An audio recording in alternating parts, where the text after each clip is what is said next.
Professor Jeremy Siegel of the Wharton School. He joins us right now. Professor, it's good to see you again.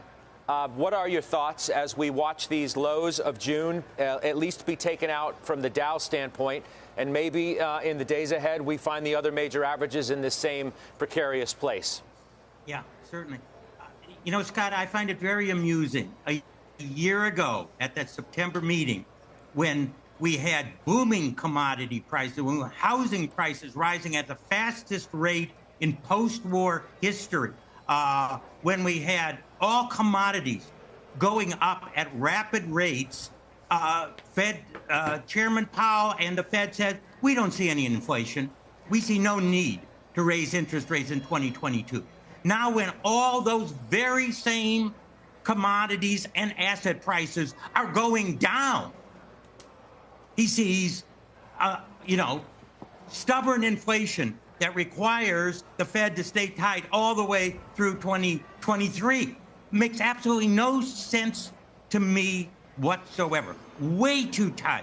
We do not have to get anywhere near that level to stop inflation, because all the inflation is basically stopped. It's basically stopped. I mean, you had a headline just came across 3 minutes ago. Oil back to January levels. That's before Russia invaded Ukraine. You can see what's happening to commodities. We're going to get the Case-Shiller index next week. It's going to show no increase or a decrease for the first time in years. And that's a lagged indicator. On the ground, commodity, all the prices are going down. The only thing that's not going down is wages. And by the way, wages are in catch-up mode. Don't argue they're pushing inflation. They're lagging inflation. I mean, the workers are trying to get what a little bit back of what the inflation happens to be. I think the Fed is just way too tight. They're making exactly the same mistake on the other side that they made a year ago. There are those who agree with you, who think that the Fed is oversteering. Yeah, but saying it doesn't do anything for the scenario that we're currently in. If they continue to do it, whether you think it's right or wrong, if they continue to do it, what does it mean for stocks? Well, until he sees the light and says, you know what, I don't think we have to be so tight. Until that happens, you can still have pressure on stocks. I mean, and that's going to, that's probably one of the factors that can see the light. I mean, when he sees how high real rates have gone, the dollar the highest in 20 or 30 years.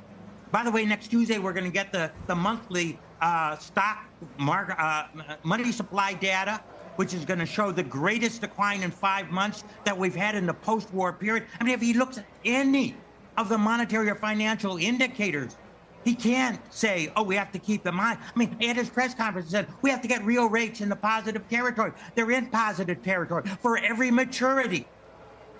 For the first time in years, we're already there. I thought that was the most uninformative. And no one was asking him a hard question. How do we have 3.2 million new workers and GDP going down?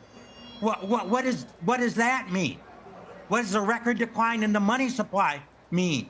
I mean, what does the collapse in commodity prices mean? What is the lag construction of these housing indicators that are 40% of the core inflation, which are going to filter through inflation for the next 12 to 15 months?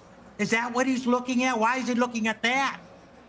That's not an accurate view of what housing inflation is.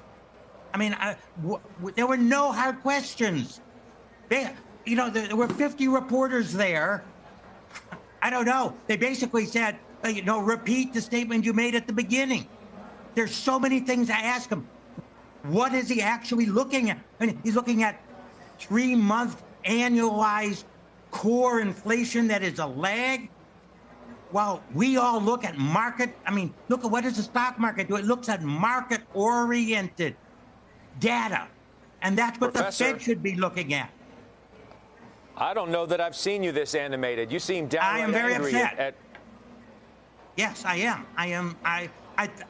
I'm afraid it's like a pendulum. They were way too easy, as I've told you and many others through 2020, 2021. And now, oh my God, you know, we're going to be real tough guys until we crush the economy. I mean, that is just, to me, absolutely